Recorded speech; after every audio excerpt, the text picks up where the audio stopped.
ॐ भद्रं कर्णेभिः शृणुयाम देवाः भद्रं पश्येमाक्षभिर्यजत्राः स्थिरैरङ्गैस्तुष्टुवागुंसस्तनूभिः व्यशेम देवहितं यदायुः स्वस्ति न इन्द्रो वृद्धश्रवाः स्वस्ति नः पूषा विश्ववेदाः स्वस्ति नस्तार्क्ष्यो अरिष्टनेमिः स्वस्ति नो बृहस्पतिर्दधातु ॐ शान्तिः शान्तिः शान्तिः हरिः ॐ।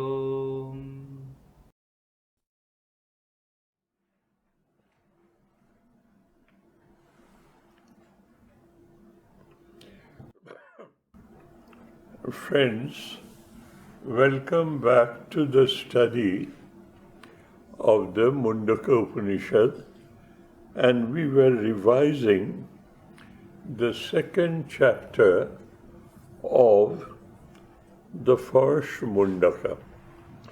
And the most difficult part of Vedanta philosophy is, which we always hear, and we have heard it 1,000 times, this world is not real.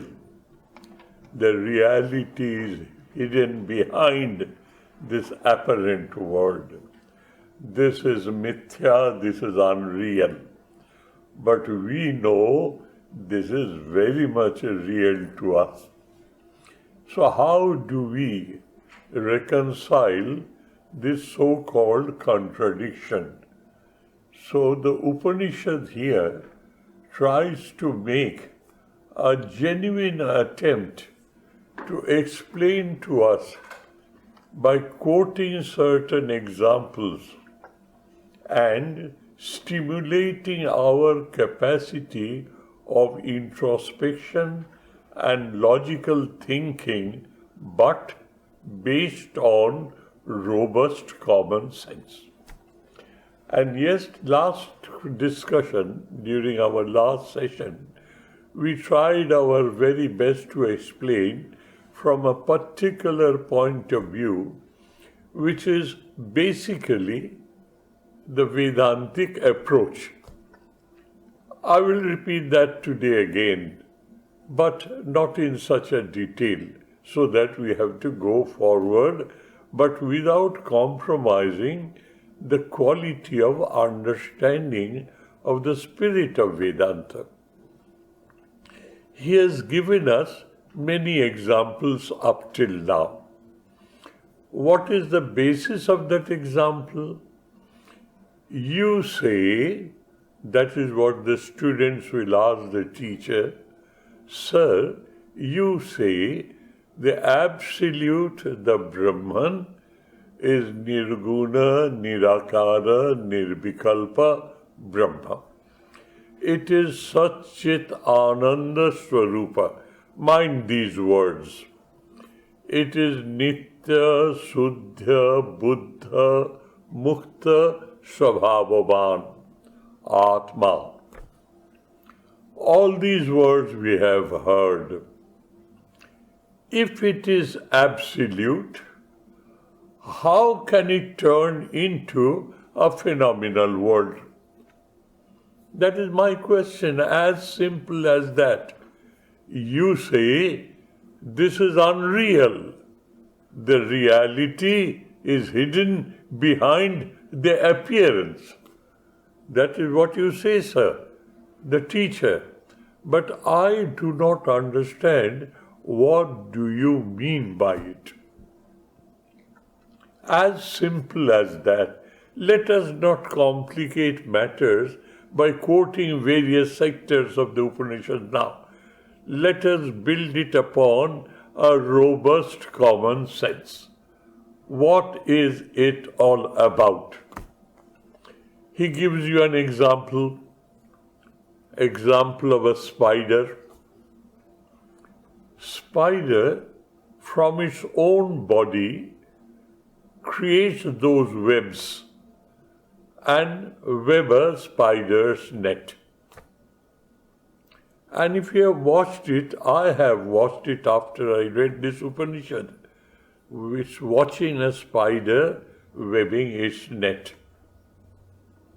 I've seen that after drawing a string, very fine string, after drawing it, the spider waits at the other end with shaking heads and eyeballs. Then he absorbs it because he is not happy. He redraws it till it is happy. And we find a beautiful symmetrical net. Where does it come from? It comes from the spider. He has created it out of himself. Not only he has created it out of himself, he has the capacity to absorb it back again. And what is an example, dear? Let me define an example. That is a good example where the instance is Lokika Parikshakanam Dvarshanam na bahannate sadrishtanta. Where Lokika, the student, unenlightened, Parikshaka, the person who is enlightened, who speaks with authority, they two are poles apart. One does not know, one knows. And between them, they find out an incident where both of them agree. That is the best drishtanta, best example. A spider. Spider is a living, throbbing, vibrating entity. It belongs to our biological life. That spider has the capacity to draw strings out of it, its own saliva or its body fluid, call it by any name. And it is intelligent enough to understand this is wrong, this is right, absorbs, redraws, absorbs, redraws. And ultimately, he makes a beautiful web. He doesn't go to the plaza to buy thread. He doesn't go to an architect to get it designed. He doesn't have a building constructor. All rolled into one. He himself. This is an example. Similarly, there is an entity known as Saguna Sakara Brahma or Ishvara, who has that inbuilt capacity himself, being Maya Adisha, in control of all this capacity. He has the capacity to think, to design, to plan, to execute, to maintain and preserve, and if required, absorbs it. Here is an example where the student and the teacher, they agree. They have given you an example. Well, there is no diversity in the web. The size and shape may be diverse, but the material coming out of it is not diverse. In this world, I see diversity. So how does the diversity happen? Immediately after the example of a spider, he gives you another example. Mother Earth. From Mother Earth, thousands and thousands of different types of plants, of herbs, and etc., come out, live their full life, and they go back again. And it is absorbed in nature. It decays, disintegrates, and it absorbs in nature. Jatha prithibhyat oshadaya sambhavanti. There's another example. Now, in Mother Earth, we are absolutely aware millions and millions of different varieties of herbs and plants and grasses and etc., etc., etc., grows, lives there and dies and gets mixed up with soil, earth. Another example. So don't say it is impossible. I'm quoting it is possible by way of example. Then I will tell you, the teacher says, I will tell you, how do you consider this world of infinite diversity coming out of that absolute? I will explain to you so that you don't have this permanent nagging question, how come the absolute becomes phenomenal? Third example was given, Jatha Purushat Keshalomani. In a human body, a hair, body hair and hair in the head and beard in your face, it automatically comes off. And you shave it and you throw it away. But it is different from the body. These are the examples given to give you a nodding acquaintance, a nodding agreement. Oh, yes, I can't deny this. Example of a spider, example of Mother Earth, and example of the human body. Now, in this chapter, the first shloka which we have studied, the fourth example comes in. What is that fourth example? Jatha Sudiptat Pavakat Vishpulingna Sahasrasya Prabhavante Sarupa. Here is another example. Let us see what it is. A blazing fire. You know what blazing fire is. You stoke the timber, you shake it, and to your utter joy, you find thousands of sparks coming out of that blazing fire. They are fire. The sparks qualitatively is fire. One is extremely huge and the other is extremely small, a spark of a fire. Both of them are fire. Quantitatively, one is massive and the other is microscopic, measure-wise. But qualitatively, they are fire. It comes out of it and goes out, disappears. So, fire quantitatively remains fire in a blazing fire, remains fire in a spark. They are the same. But because of our understanding, I call it a blazing fire and I call it a spark. But I know they are fire.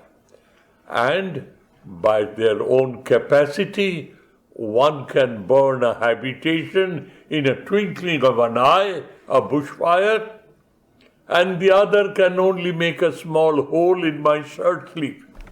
That's its capacity. But both of them are fire. Now please come to this conclusion. Our teachers, having experienced it, they say, thou art that. You are in reality Brahman. You are in reality whether you understand or not, whether you experience it or not, but the ultimate reality, thou art that, Tattvam Asi. With these examples, they say so. and then they follow it up.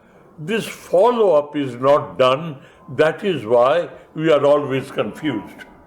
Let us do the follow-up once for all, and then we will know what is it when we say that I am Atma Brahma, Aham Brahmasmi. Shivoham Satchidananda Swarupoham. I am Sat Swarup, I am Chit Swarup, I am Ananda Swarup Atma.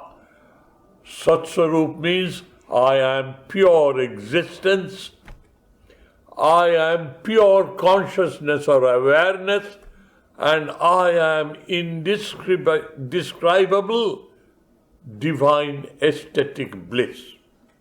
This is what my true original nature is. And this is what you have to realize. Though you now know yourself by four different concepts, you have a name, you have a form, you have certain qualities, and you have certain utilitarian value in life. That is where my identity rotates. But Vedanta says these identities with which you have identified yourself is an error of judgment. We do make mistakes in our judgment. We do make mistakes. This is also a mistake. The distinction is this error of judgment, this mistake has such a strong hold on me that however I may try to get rid of it, it doesn't go easily. 1 in a million, 1 in 1,000 comes out of it. How can it come out of it? Known as tapasya, known as sadhana.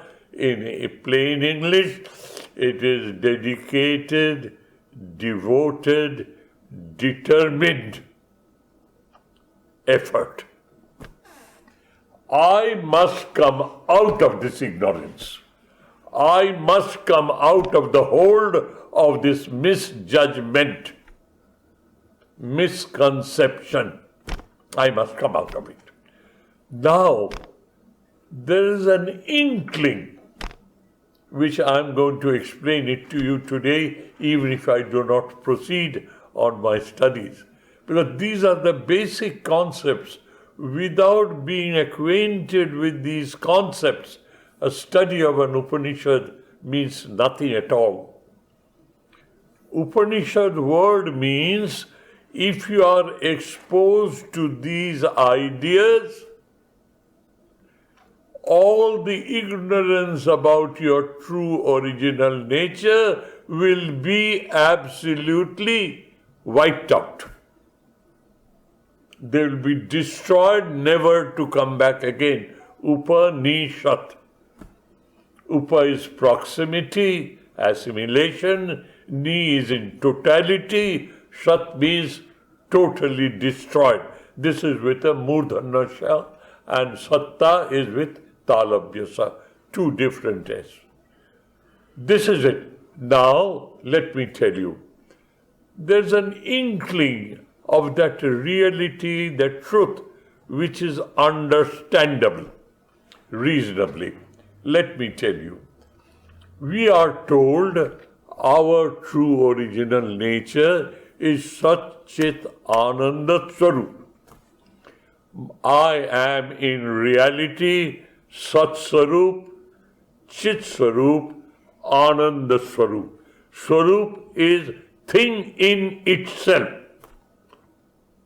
There is no adulteration. This is my true original nature.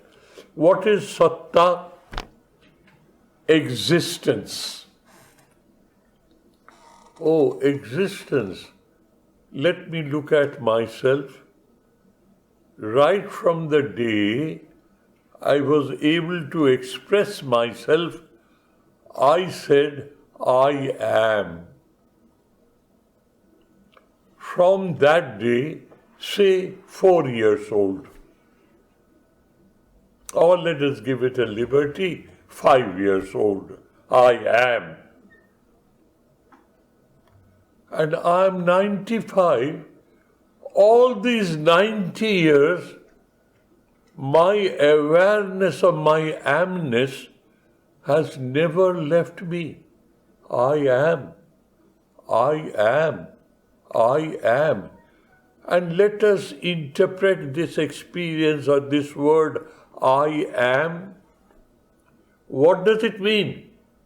It means I am aware I exist. Awareness of my existence is being expressed by the word I am. Existence and awareness are inseparable. Swarup, they are irreversible, inseparable. They cannot be retrieved from each other. They go together. And the third is Ananda. Satswarupata, Chitswarupata is always with me. I am aware I am. Even if God comes and tells me you are not, I will with great respect say, sir, you are a busy man, you have run the whole world, leave me alone with my conviction. I am, I exist. Even if you say you are not, I am not prepared to listen to you. This is my experience. Now, what about Ananda Swarupata? We are always depressed, we are always sad, we are dissatisfied, we are in agony. So, what is it? Where is my Ananda Swarupata gone? Satswarupata, my existence, I am aware I am. So existence and awareness are always uppermost in my thinking. Where does my Ananda Swarupata, that ecstatic divine joy, where has it disappeared? Don't bluff me. There is no Ananda in me. I am Nirananda, without Ananda, without any joy. Now listen. There's a very, very commonsensical, commonplace example. And I'll give you that example, and thereafter, rationally or philosophically, I will explain to you that yes, rationally I am convinced my true original nature is Satchidananda Swarup. I am Atman, I am Brahman, I am Satchidananda Swarup, I am Nitya, Suddha, Buddha, Mukta, Sabhavavan, Atma. That's what I am. Now, the example is, I am very, very fond of a good car. A good car. And I must have the best of it. Morally, without stealing or being a thief or something immoral way of making money, with the hard-earned money, with a loan from the bank or the private bankers or even the seller, I raise that money. And I want the best of it, the Alfa Romeo best model. And it costs a fortune. My desire is so intense, for years together, I collect and organize myself, and I get that amount of mass money. With that in my pocket, I go to the dealer, I bargain to the best extent, and ultimately the purchase is finalized. We sign papers, we hand over the check, and he hands over the keys to me. When the keys are handed over to me, I am in cloud 9. My joy has no limit You can't describe the depth and the intensity and extensity of that joy. And I, like a stupid ass, I think that joy has come to me because of the ownership of the car. It's a fact of life. Whether it's a car, or whether it's a house, or whether it's an apparel, or whether it's an instrument, the desire of that motivates me to get it. The ownership. As soon as that ownership is established, I am in cloud 9. What does it mean? As of today, as I am constituted, it means that ownership has given me this joy. I own the best possible sports car in the world. That is the cause of my joy. Wait a minute. A mischievous boy of the neighbor, he takes a piece of glass and strikes through the body of your car, and the paint is spoiled and a scratch is there. Your ownership of the car remains, but the car is not in a shape that you want it to be, and you are in a tearing rage. The ownership is with you, but the joy has disappeared. So your interpretation that the ownership has brought you this joy is wrong. Ownership is there, the body color of the car has been spoiled, and you are in a tearing rage. Where has that joy disappeared? Your ownership is there, and you thought the joy is because of ownership. But actually, dear, if you are a little introvert, if you have a little insight, if you analyze it correctly, the joy came to you because that intense desire to own that car, that one desire had subjugated and submerged all your desires. For all practical purpose, one paramount desire made you desireless of all other secondary desires. Ownership of that car has rubbed off that desire. That desire is fulfilled. Therefore, the desire does not exist. You become desireless. As soon as you become desireless, that insulation from your heart, insulation from your mind, insulation from your understanding is removed, and as soon as that insulation is removed, the divine ecstatic joy, which is your true original nature, like I am, now you say, I am of divine ecstasy. That your true original nature, because of the removal of the desire, has come up. Desire works as an insulation. By way of example, there's a blazing fire, and it is summer month.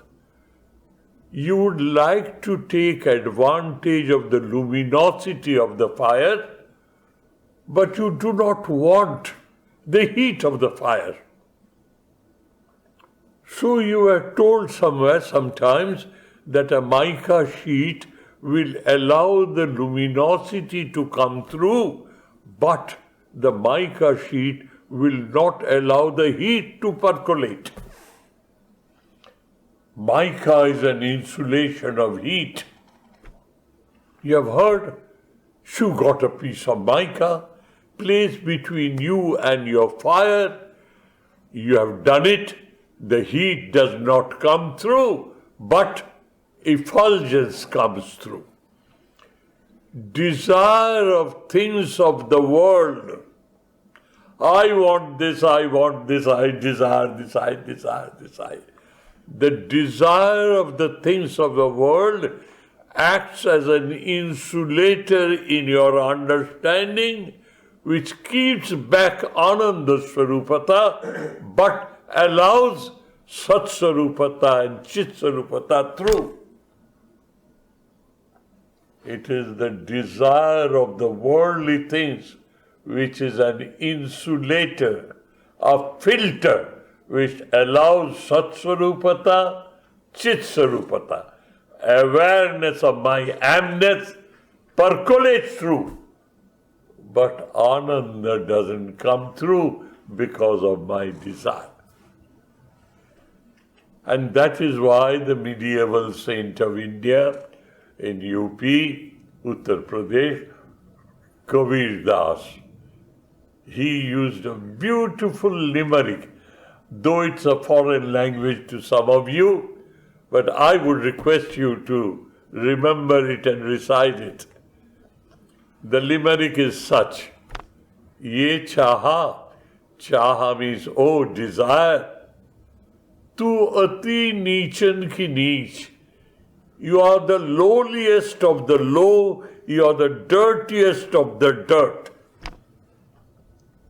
But we live with desires. We pump up desires. Desire is the salt of life. That is the motivation to live happily. That's what we know.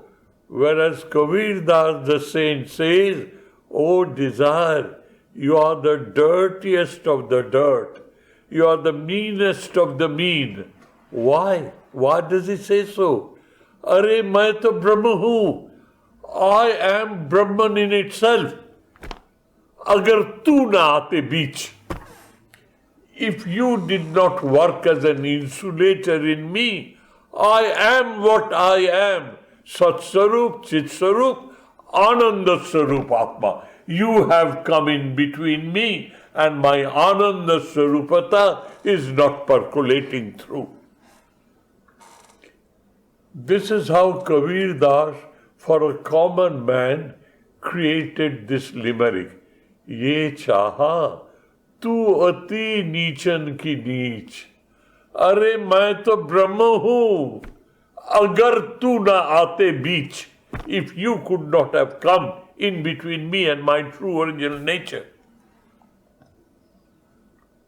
Now, dears, slowly and slowly, if we keep on meditating on these ideas, meditation means constant thinking and assimilation thereafter.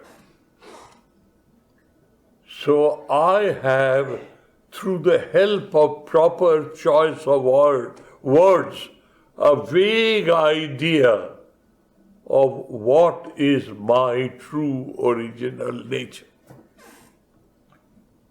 All the Upanishads, dear, that is why they are called Upanishad. They could have been called by any other name, but they are specifically called Upanishad. What does it mean? Upa means closeness, proximity in the domain of ideas. Ideas emanating from these forest of words. Each word emanates into an idea. Be close to it. Associate yourself with those ideas. Expose yourself to ideas and absorb those ideas. Assimilate those ideas. If you do so, in totality, ni means nisheshena, without any residue left behind. in totality, your ignorance about your true original nature.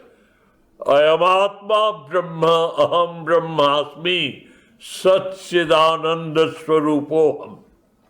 I am Sat Swarup, Chit Swarup, Ananda Swarup Atma. This ignorance of your true original nature will be destroyed in such a manner, without any residue behind, without any possibility to come back again. In totality is reduced. So the Upanishads will give you certain examples, because those examples were very much in vogue in those days, 5,000 years ago, when the Upanishad was written or recited. Few thousand years later on, our thinking process, our sense of values, our ideas have undergone such a change that it appears to be obsolete to us. It is not obsolete. You must try to understand what the real meaning that emanates from these words. This, dear, is the basic theme of study of the Upanishads. I took my time today so that once for all, repeatedly listen to these ideas.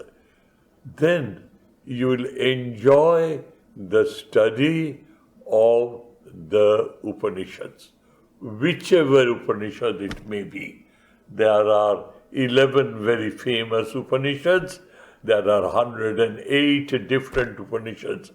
Each and every Upanishad has been revived and is very properly maintained in the National Archives of India. 108 different ones. We use 11 because Acharya Shankara thought fit to write commentary on 10 of them. And the 11th, the Shvetashvetara, is a bit controversial. So, but it has also a bhashya. It has also a commentary. So there are 11 Upanishads to be studied.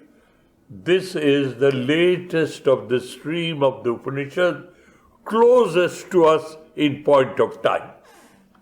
So here the language is almost a common, pleasant Sanskrit language, readily understandable and not so archaic as the other Upanishads are. Now, dear, let us come back to the second shloka, which has been the cause of these explanatory discourses. He says, the Atman, that which is my true original nature. It cannot be described because it is indescribable, because it has no adjuncts to describe. I can describe you. You are a tall human being. You are a bit dark in shade. You have a sharp nose, beautiful eyes, a well-formed head. All these words are emanating ideas, and your brain, through your ears, the hearing organ, receives those sounds, and your brain transforms them into ideas and collates them. And you can visualize without seeing you how you look. That is the capacity of sounds which are properly utilized. So first shloka gives you an example of a blazing fire. That's an example. The next shloka where we have got stuck, as it were, is, let me read you. This is philosophical, bordering on mysticism. But that mysticism can be demystified rationally, commonsensically, to help you to experience that. What does he say in the second shloka? Divya hi amurta purusha. 3 words. Divya is Dyotanavan, ever effulgent. Now, effulgence is a worldly word. Light has an effulgence, sun has an effulgence, moon has an effulgence, stars has an effulgence, fire has an effulgence, even the fireflies have an effulgence. What does effulgence do? Remove the darkness. Effulgence is equated with awareness, understanding. Divya means it is effulgent. I'm sorry. Divya here means effulgence. That means awareness. It is pure awareness. Chaitanya Ghana. Awareness. Amurta. It has no murti. It has no form.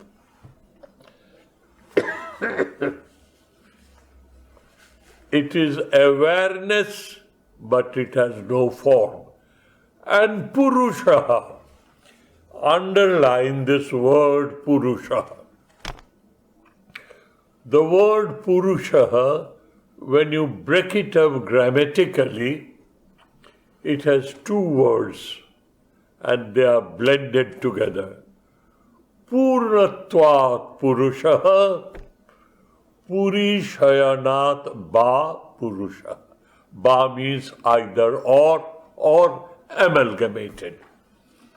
Purnatvat, that which is all pervasive. That is, there is no speck of space or an iota of time where that awareness is not. It has no form. It is awareness which permeates space, which permeates time. It is not divisible. And where is it to be found? Puri Shayanadva Purusha. This is a Puri. Puri means it is a city in itself. It produces energy, it produces refuse, it has a sewage system, it has an absorbent system, it has all things that goes to make a city act properly. This body is like a perfectly designed city, and he who resides in it is Purusha. I say, I am in this body.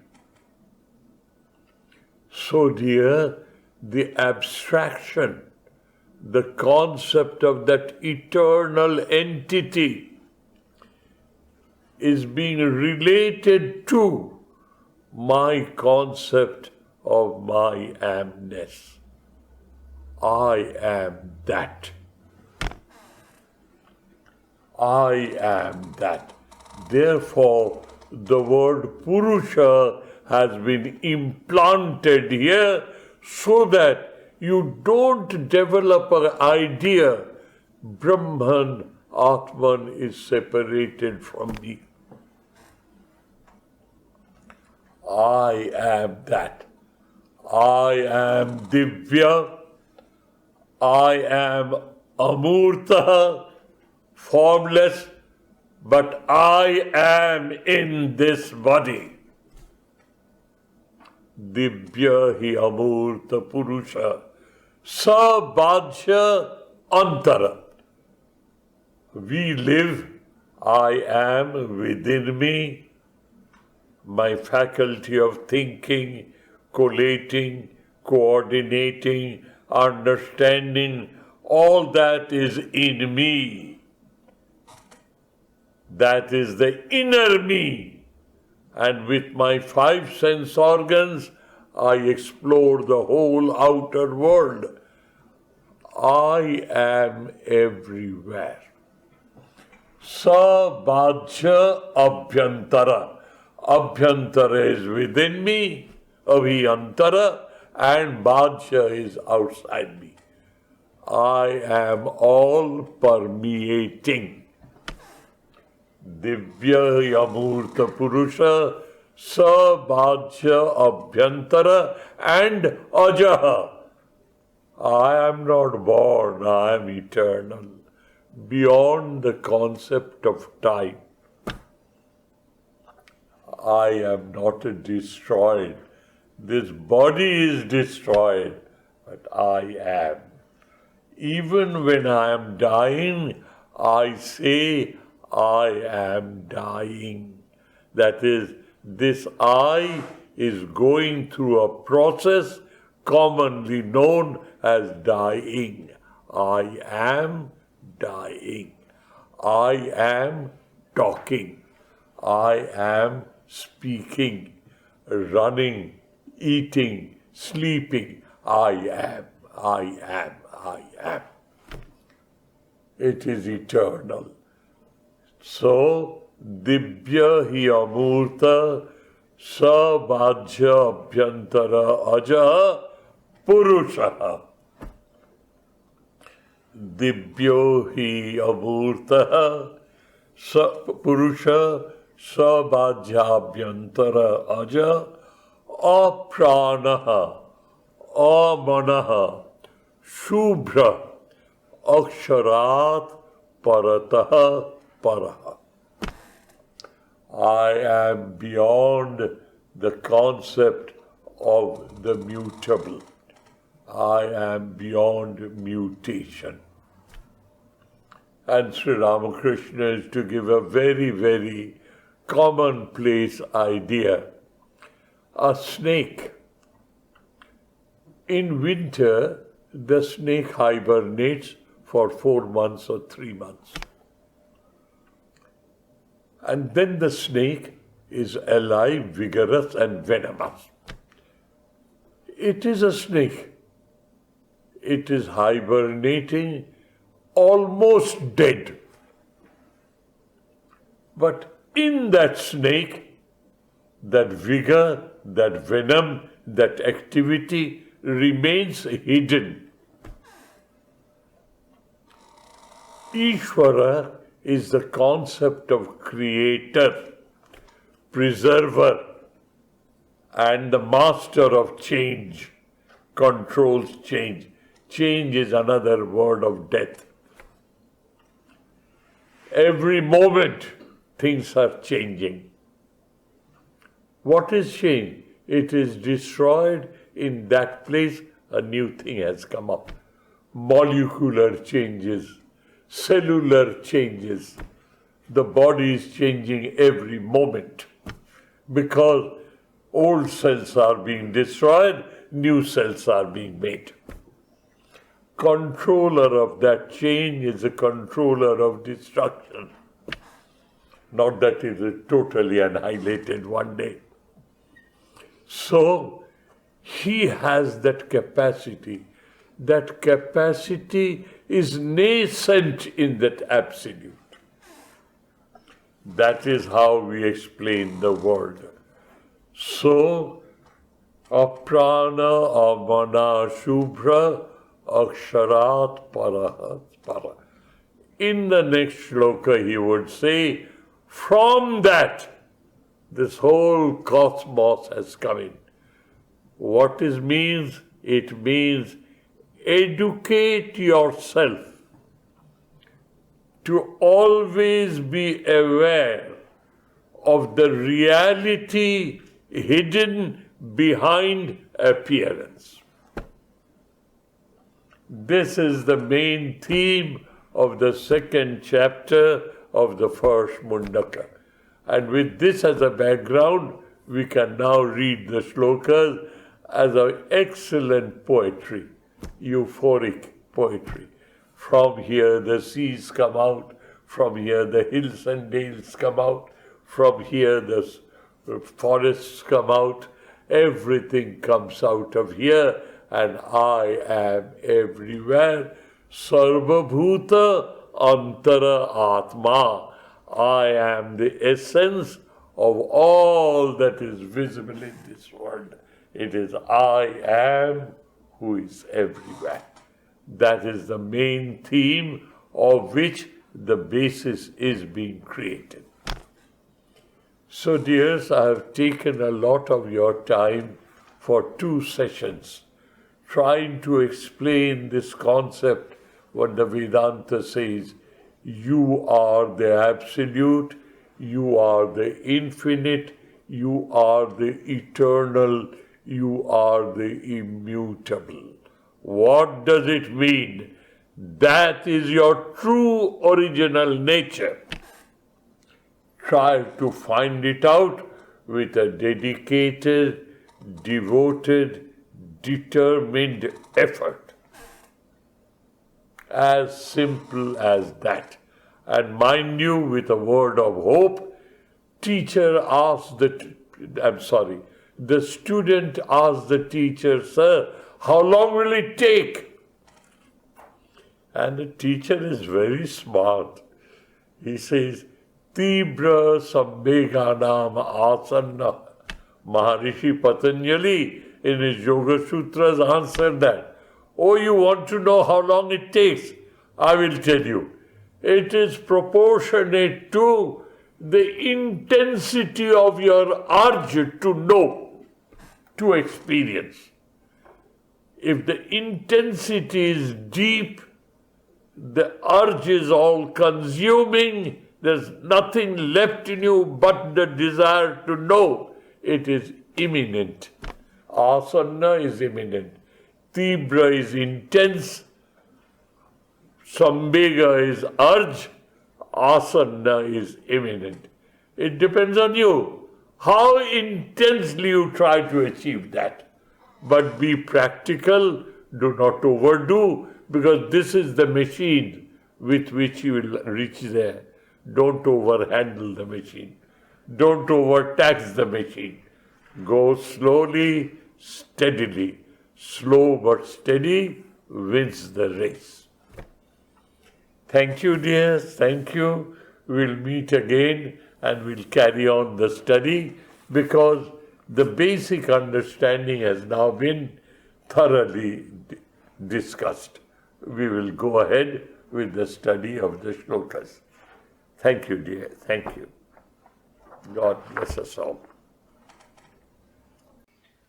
Om Shanti Shanti Shanti Harihi Om Tat Sat Shri Ramakrishna Arpanamastu.